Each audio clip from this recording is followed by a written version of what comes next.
J'ai dit en toute confiance que j'entrerais par effraction dans la maison du mafioso, mais les policiers à la station ont éclaté de rire. J'ai récemment obtenu mon diplôme de l'académie de police et je pensais que grâce au diplôme rouge, on m'assignerait les enquêtes les plus difficiles. Mais tout ce que j'ai fait dans l'équipe, c'est acheter des beignets aux flics. Cependant, aujourd'hui, le chef a parlé du vol d'un collier en diamant dans laquelle le principal criminel de la ville a été impliqué. Et j'ai immédiatement décidé de montrer à ces vieux qui était la plus cool ici. Cette affaire serait la mienne. Les flics n'arrêtaient pas de se moquer de moi, mais le chef y a pensé. J'étais nouvelle dans la ville, ce qui signifiait que la mafia ne savait rien de moi. Et il m'a donné le boulot.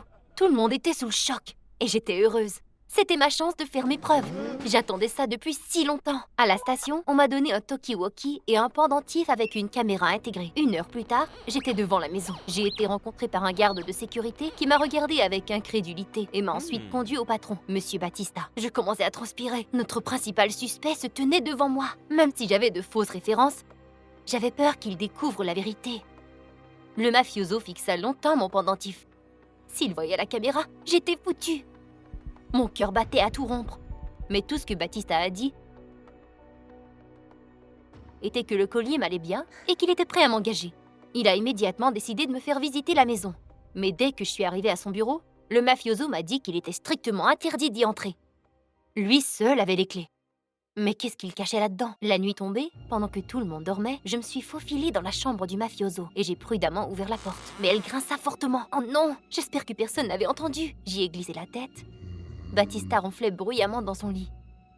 Je me suis rendue doucement près de la table et j'y ai passé ma main. Voilà les clés. Je les ai empoignées fermement. Soudain, la main du mafioso attrapa la mienne. J'étais cuite. Mais j'ai remarqué, les clés étaient attachées au poignet du mafioso. Et s'il se réveillait, les secondes me semblaient être si longues. Et puis, il recommença à ronfler. J'ai soupiré, soulagée. Et j'ai détaché les clés de son poignet. Je suis sortie de sa chambre dans la noirceur totale quand soudain, j'ai aperçu un garde. Il s'approchait de moi. Je me suis vite cachée dans un coin. J'espère qu'il ne me remarque pas. Mais alors, le garde a descendu les escaliers. Ouf, ça s'est bien passé. Je me suis immédiatement précipitée au bureau et j'ai ouvert la porte. Je suis entrée. J'ai allumé la lampe de poche et j'ai regardé autour de moi. Rien d'inhabituel. Soudain, j'entendis un grincement. Quelqu'un se tenait à la porte, mais je ne pouvais pas voir son visage à cause de l'obscurité. Puis, il a commencé à venir vers moi. On ne m'avait pas dit à l'académie quoi faire si vous étiez pris la main dans le sac, dans la maison d'un mafieux.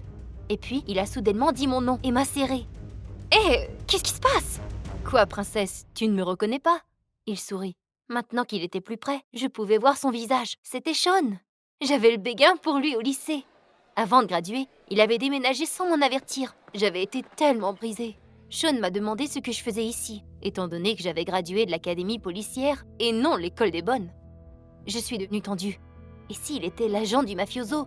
Mais Sean a dit qu'il savait que j'étais une policière. Comment? Mais il a continué à parler. Sean a dit qu'il pouvait finalement tout m'expliquer. Il s'avérait qu'il avait quitté le pays à cause de son père. Qu'est-ce que son père avait à voir là-dedans? Il ne pouvait pas dire non ou quoi? Sean a hésité pour un moment, puis il a admis que son père était le grand patron de la mafia et qu'il ne pouvait pas lui tenir tête. Cela pouvait être dangereux. Le fils du mafioso? J'étais bouche bée. Sean a continué. Il en avait marre des ordres de son père. Il voulait une vie normale. C'est pour ça qu'il voulait m'aider à faire arrêter son père. Et puis, j'ai entendu des pas. Sean a dit que nous devions quitter. Nous pourrions discuter demain. Je n'ai pas dormi de la nuit en pensant à Sean.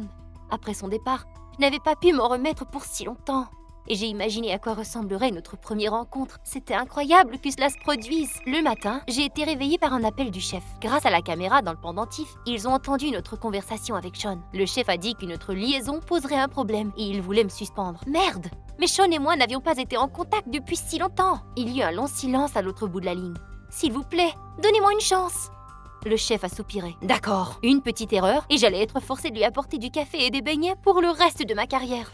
Le lendemain matin, je nettoyais le hall d'entrée de la maison quand Sean est venu et m'a donné une boîte de mes bonbons préférés. J'ai été touchée, mais il a soudainement demandé si j'étais occupée pendant le week-end. Sean, je suis un peu préoccupée en ce moment, mais je ferai ce que je pourrai. Si je découvre où est caché le collier, Sean y a pensé, puis il a dit qu'il y avait un coffre-fort dans le bureau de son père, mais il était caché derrière l'un des tableaux. Nous sommes immédiatement allés au bureau, mais le garde était là. Oh mince! J'avais peur, mais je me suis rappelée.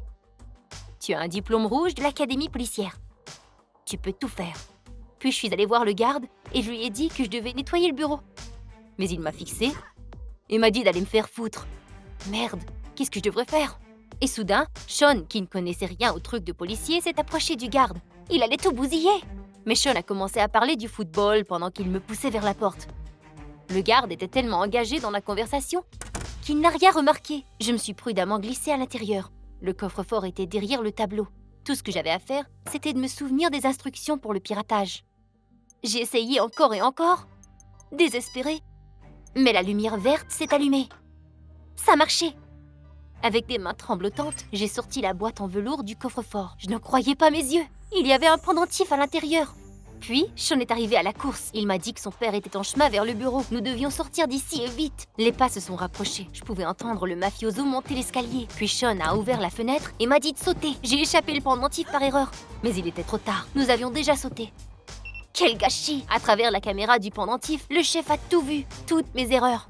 Maintenant, j'allais être forcée de lui apporter son café et ses beignets pour le reste de ma vie. Je n'étais qu'une pauvre idiote qui venait de rater le moment le plus important de ma carrière.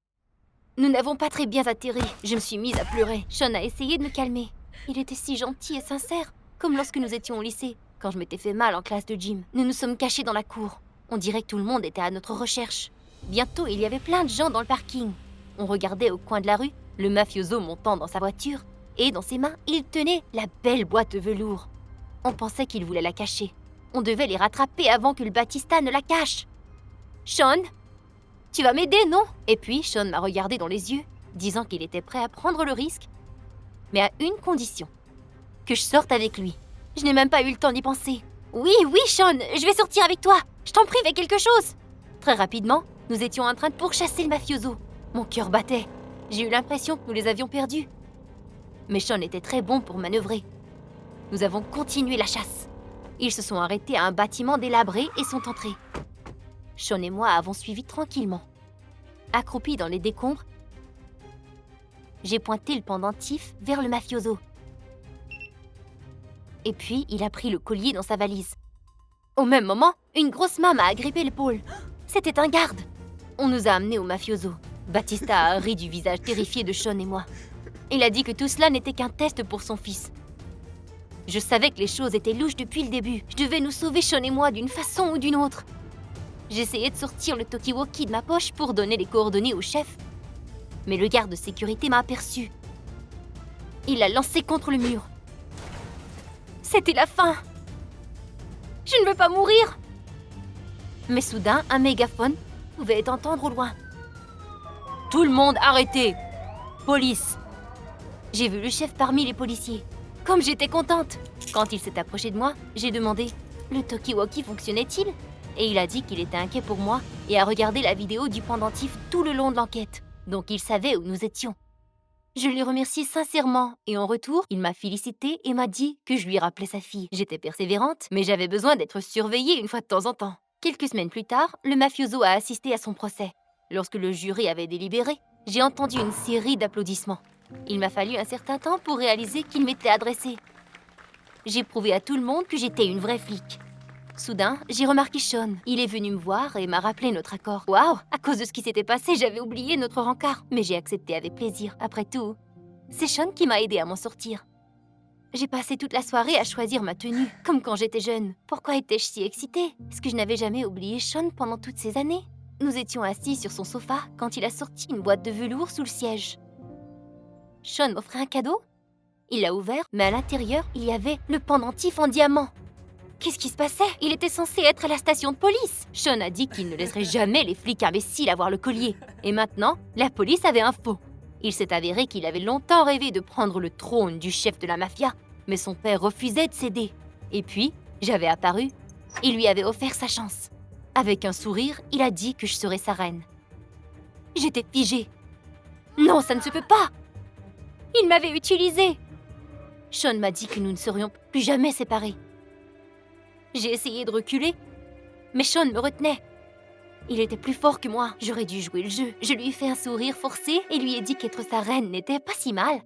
À ce moment, j'ai piqué le pendentif de ses mains. Sean était surpris. Sans penser, j'ai brisé une fenêtre et j'ai sauté à travers pour me rendre dans la rue. J'avais blessé ma jambe et c'était insupportablement douloureux. Mais je savais que je ne pouvais pas m'arrêter. Sean me pourchassait. Avec le peu de force qu'il me restait, je suis montée dans la voiture et je suis partie plein gaz.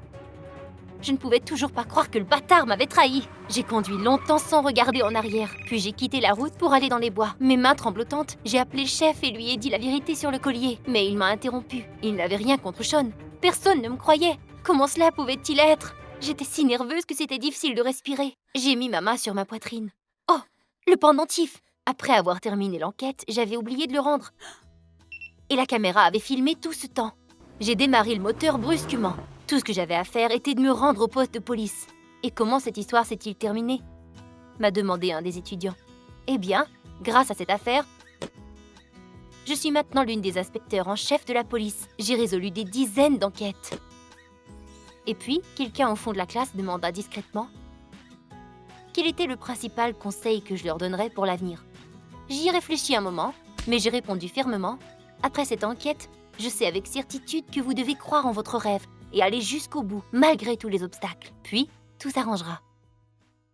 La cantine de ce collège est incroyable. Je me suis rempli tout un cabaret de nourriture et je me suis tournée pour quitter, mais j'ai foncé dans quelqu'un. Ça se peut pas! Judy Harrison! Mais elle fait partie de la bande qui a envoyé mon père en prison. Les assiettes se sont fracassées sur le plancher. Tout a commencé ce matin-là quand ma mère a décidé de me reconduire à ma première classe au collège. Nous étions en route quand soudainement la chanson préférée de papa a commencé à jouer. J'étais si triste qu'il ne soit pas avec nous en ce moment. J'ai offert de le visiter, mais maman s'était opposée, disant qu'elle ne l'avait pas encore pardonné. « T'es sérieuse? Il n'y a rien à pardonner !» Maman était trop dure sur lui. Rancunière, j'ai claqué la porte de la voiture et je me suis dirigée vers le collège. J'ai commencé à penser au fait que ma mère ne me comprenait jamais. Moi et papa partagions les mêmes passe-temps, incluant mon amour pour la technologie. Il est la raison pour laquelle je suis entrée à ce collège. Mais pour 3 ans maintenant, il pourrissait en prison. Et tout cela à cause de Judy Harrison. Elle a accusé mon père de l'avoir agressé. Papa a plaidé non coupable. Évidemment, il ne pouvait pas faire cela. Elle l'avait bien eu. Mais le jury ne le croyait pas. Ils étaient en faveur de Judy, avec ses yeux larmoyants. Et maintenant, papa passerait 10 ans derrière les barreaux. Comment puis-je accepter cela? Toutes ces années, je rêve d'obtenir justice. Alors, je me retrouve debout devant Judy dans la cafétéria du collège. Le choc m'a rendu incapable de faire un son. Et puis, j'ai crié dans le corridor. Charlie, mon ami, m'a rattrapée. Je lui ai tout raconté. Incapable de contenir ma rage. J'étais si fâchée contre moi-même de ne pas avoir confronté Harrison sur le coup. Mais c'est alors que j'ai réalisé que c'était peut-être pour le mieux. Je ne pense pas qu'elle m'avait reconnue. C'était ma chance d'attraper Judy et lui faire admettre la vérité à la police. D'ici la fin de la journée, j'avais un plan en tête pour dévoiler la vérité. Premièrement, Charlie la draguerait pour gagner sa confiance. Et puis l'attirer dans un endroit isolé. C'était là qu'elle admettrait la vérité. Un site de construction abandonné ferait parfaitement l'affaire. Charlie a refusé. Alors j'ai dû le forcer. Sa mère était sévère et elle ne savait toujours pas comment les voyous lui avaient volé son argent. Ou à qui appartenaient les cigarettes qu'elle avait retrouvées en dessous du sofa. Je devais toujours le défendre. Et qu'est-ce que lui faisait pour moi? Après ces arguments, Charlie a accepté. Que le jeu commence. Nous étions d'accord qu'il essaierait de parler à Judy. Il s'assierait et lui demanderait de l'aide avec ses devoirs. J'avais vraiment besoin qu'il la drague et lui demande de sortir avec elle. Cependant, Harrison lui a simplement expliqué les tâches du devoir et puis s'est éclipsé comme un coup de vent. Alors, j'ai expliqué à Charlie qu'il devrait changer ses tactiques, lui raconter davantage d'histoires personnelles pour se rapprocher d'elle. Et puis, ça a marché. Ils se sont rapprochés petit à petit, mais Judy a refusé de sortir avec lui. Nous devions prendre un risque. Charlie a grimpé jusqu'au 4e étage avec un immense bouquet de fleurs et lui supplia de bien vouloir sortir avec lui. Sinon, il sauterait du 4e étage. À ce point, Harrison ne pouvait plus refuser et elle accepta de sortir avec Charlie et d'aller au site de construction. Ainsi, elle abandonna sa session d'études. Pendant 2 mois, pendant que Charlie se rapprochait de Judy, j'élaborais chaque petit détail de ce plan et j'ai complètement abandonné mes études. En même temps, j'ai ramassé tous les accessoires nécessaires pour le site de construction abandonné. J'ai acheté un vieux haut-parleur d'occasion, j'ai fait imprimer des photos de l'enquête et j'ai changé le vieux bâtiment abandonné en une vraie prison. Cela m'a pris beaucoup de temps, surtout pour installer les haut-parleurs et les caméras sur tout le site de construction. Mon père m'avait appris comment comprendre la technologie. J'ai téléphoné à Charlie le jour d'avant et nous avons discuté des détails. Et il m'a dit qu'il serait là si quelque chose arrivait. Je pouvais jurer que Judy Harrison se souviendrait de cette date pour le reste de sa vie. Quand ils sont arrivés, j'étais déjà dans la cabine d'excavation, là où mon portable était installé pour recevoir des images de toutes les caméras du périmètre. Je pouvais diriger tout le spectacle. Charlie, tout pâle, a dirigé Judy vers la porte, a fait demi-tour et l'a embarrée en disparaissant. « Charlie, mais qu'est-ce qui se passe ?» dit-elle. « Ah, tu t'apprêtes à le découvrir !» Je lui ai donné des instructions sur le haut-parleur en me forçant à sonner comme un directeur de prison pendant que je visionnais les vidéos d'où je me trouvais.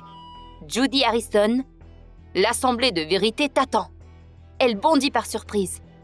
Harrison s'est ruée vers la porte en fer, mais elle était verrouillée. Elle prit du recul et se dirigea vers le fond du couloir. Judy regardait dans toutes les directions, confuse. Des photos de prisonniers battus étaient collées au mur et des cris de mort sortaient des haut-parleurs. J'ai conduit un interrogatoire concernant les détails de cette fameuse soirée. Elle ne m'a pas répondu. Elle était silencieuse, avec une grimace sur son visage. Elle avait l'air apeurée. Elle arriva finalement au point culminant de la prison.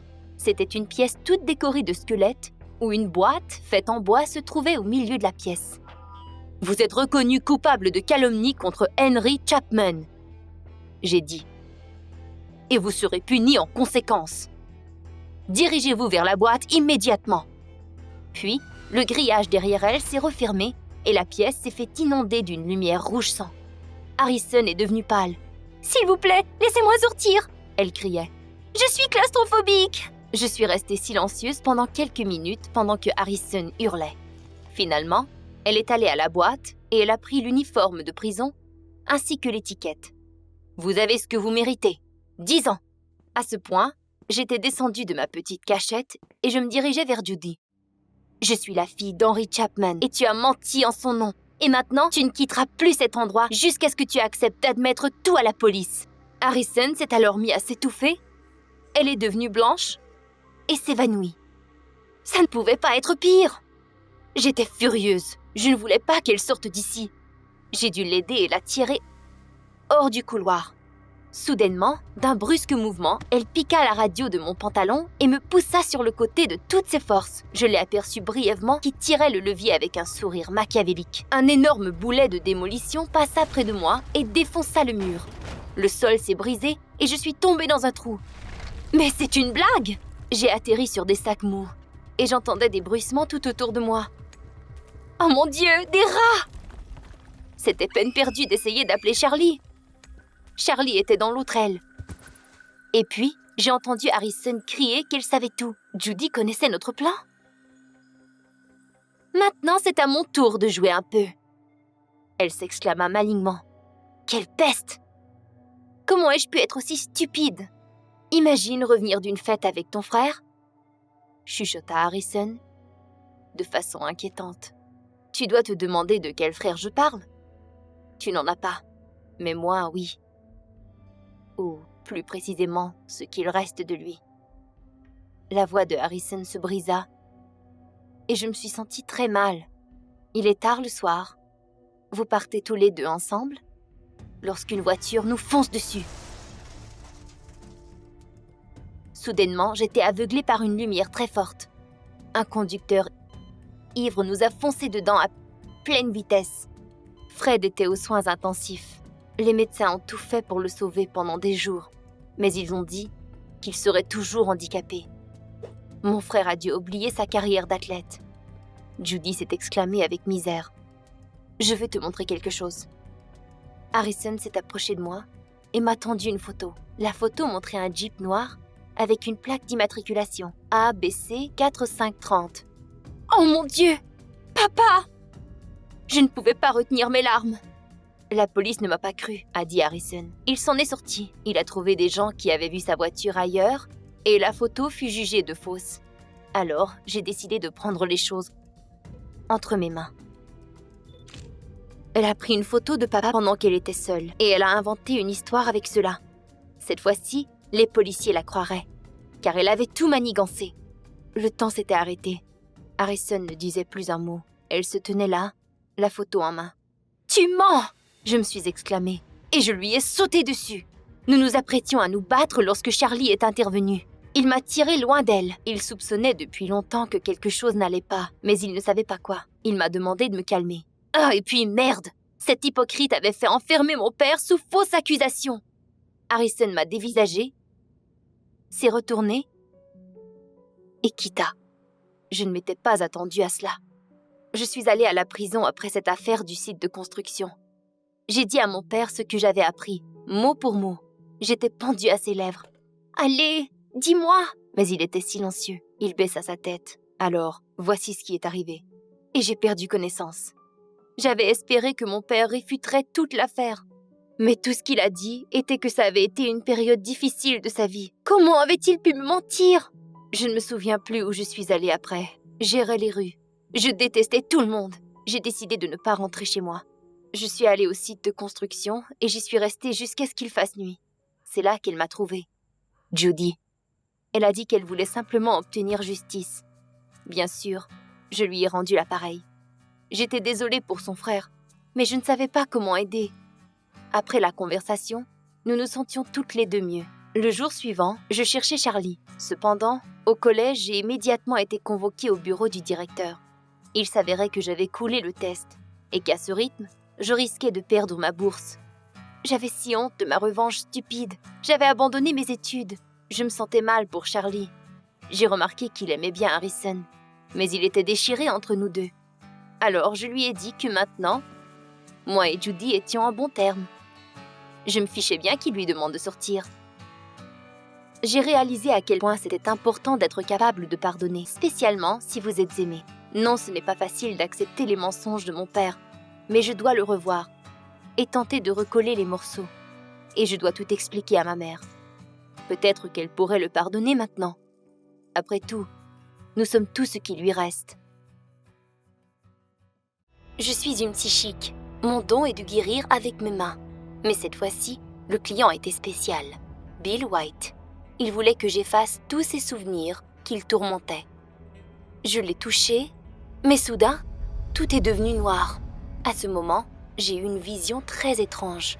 Quelqu'un s'approchait de ma mère. Elle court vers les escaliers. Elle veut descendre. Et puis, j'ai vu ma mère étendue sur les marches de l'escalier, sans connaissance. Et juste en haut des escaliers, se tenait Bill White, mon client. La vision s'est arrêtée là. J'étais aveuglée par une lumière blanche et tout a disparu. Paniquée, j'ai crié son nom. Mais tout ce que j'ai entendu était la porte qui claquait. Il s'était sauvé. J'étais terrifiée.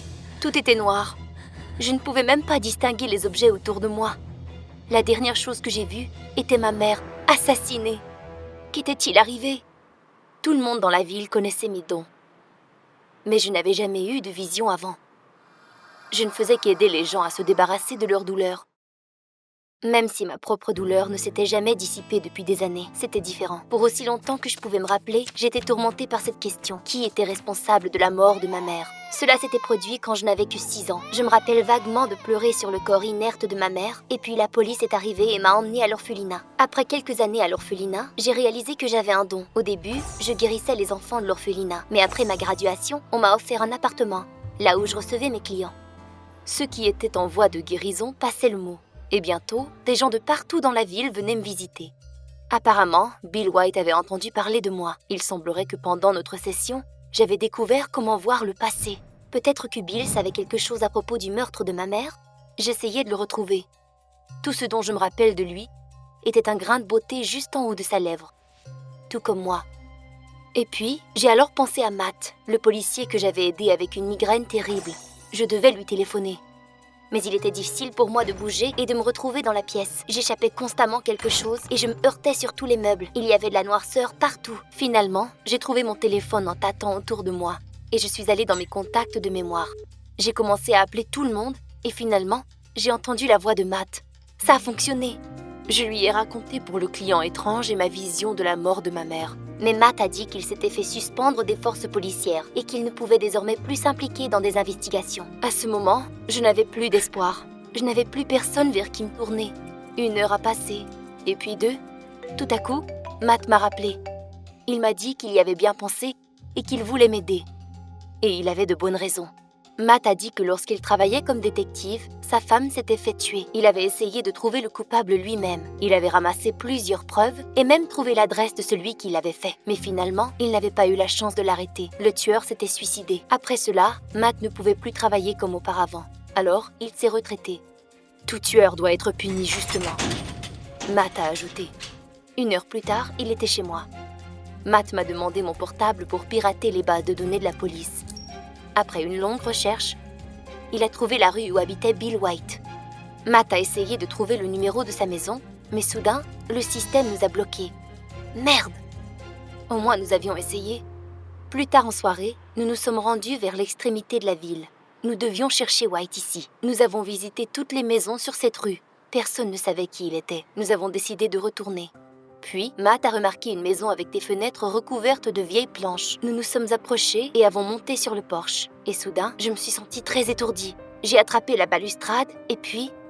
la vision m'est réapparue. Des images vagues sont apparues. Et j'ai réalisé que Bill White était définitivement ici. Nous devions pénétrer à l'intérieur de la maison. Matt continuait de dire qu'il y avait une patrouille surveillant cette zone. Et si nous nous faisions prendre, nous nous ferions arrêter pour introduction par effraction. Mais j'ai dit que j'irais seule ou avec lui. Mais je rentrerai dans cette foutue maison. Matt a laissé aller un soupir et il accepta. Avec un vacarme horrible, il arracha plusieurs planches qui bloquaient l'entrée. J'ai figé. Est-ce que quelqu'un nous avait entendus? Nous nous sommes faufilés à l'intérieur rapidement. Matt m'a demandé de rester proche pendant que j'essayais de lire l'énergie de White.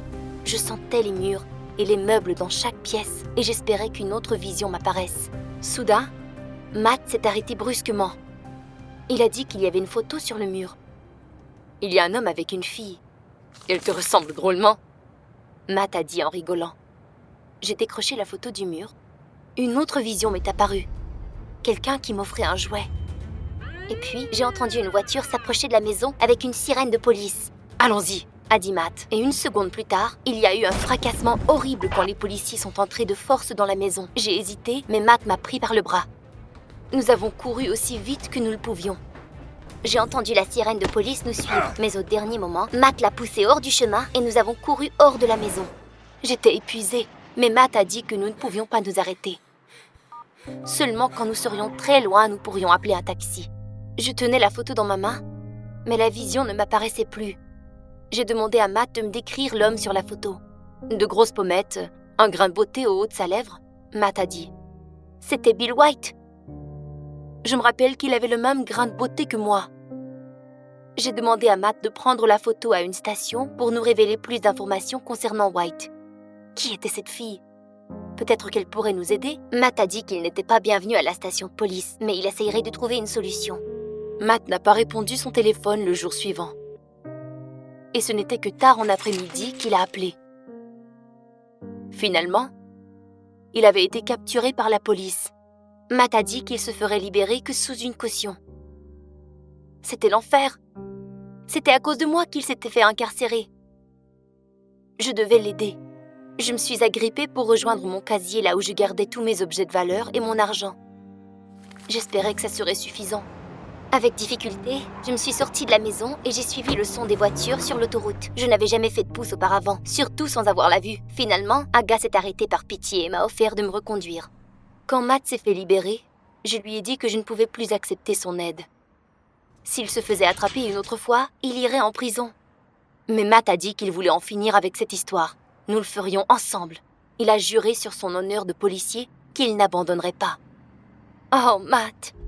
Il a aussi dit que pendant qu'il était à la station de police, il avait découvert quelque chose. L'homme dans la photo était réellement Bill White. Matt a hésité un peu, et en soupirant, il a dit que Bill était mon père. Non! Alors la petite fille dans la photo, c'était moi? Une rancœur incroyable s'est emprise de moi. Comment avait-il pu nous abandonner? Je commençais à croire que White avait quelque chose à voir avec la mort de ma mère. Pourquoi se serait-il sauvé après qu'elle ait été tuée alors?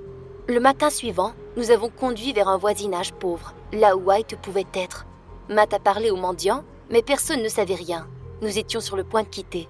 Mais un gueux s'est exclamé qu'il connaissait White. Pour quelques dollars, il nous a dit que ce White habitait dans une bâtisse abandonnée. Je sentais qu'il avait raison. White était prêt. J'ai suivi mon instinct. Matt et moi sommes descendus au sous-sol d'une maison. Et le pressentiment était de plus en plus intense. White était ici. J'ai crié son nom et j'ai immédiatement entendu des pas. White avait décidé de s'enfuir. Encore. Police! Figé! Matt a dit en courant après Bill. Matt l'a rattrapé vite. Je l'ai entendu pousser Bill sur le sol et les menottes ont fait un son de clic. Bill respirait bruyamment et ne se débattait plus. Et puis, Matt a commencé l'interrogatoire. White a admis que toute sa vie, il avait été tourmenté par le regret de ce qu'il avait fait à sa femme. Il avait espéré que la psychique l'aiderait à se débarrasser de sa peine. Nous nous querellions. Je l'ai poussée et elle est tombée en bas des escaliers. White a dit, attristé. Je me déteste encore de m'être sauvé, d'avoir abandonné ma fille. J'ai essayé de la retrouver, mais sans succès. J'aimerais bien savoir où elle est maintenant, a dit White. Je tremblais et je ne pouvais plus dire un mot. Mais finalement, j'ai décidé de dire « Bill, c'est moi la fille que tu as abandonnée. Je suis ta fille. » Il y a eu un silence tendu. Un moment plus tard, Bill éclata en sanglots et m'a supplié de le pardonner. Des larmes coulaient aussi sur mon visage. J'ai réalisé que je n'avais aucune rancune contre Bill. Et soudainement, j'ai recouvré la vue. Incroyable! Voir le monde autour de moi à nouveau était un vrai miracle. J'ai réalisé qu'aussitôt que j'avais pardonné mon père, ma souffrance avait disparu. C'était comme se faire offrir une seconde chance à la vie. Je ne savais pas quoi faire maintenant. Matt attendait que j'appelle la police, car mon père avait tout de même commis un meurtre. Mais je n'étais pas pressée de sortir mon téléphone. Toute ma vie, j'avais voulu punir les meurtriers. Mais est-ce que je le voulais vraiment encore ?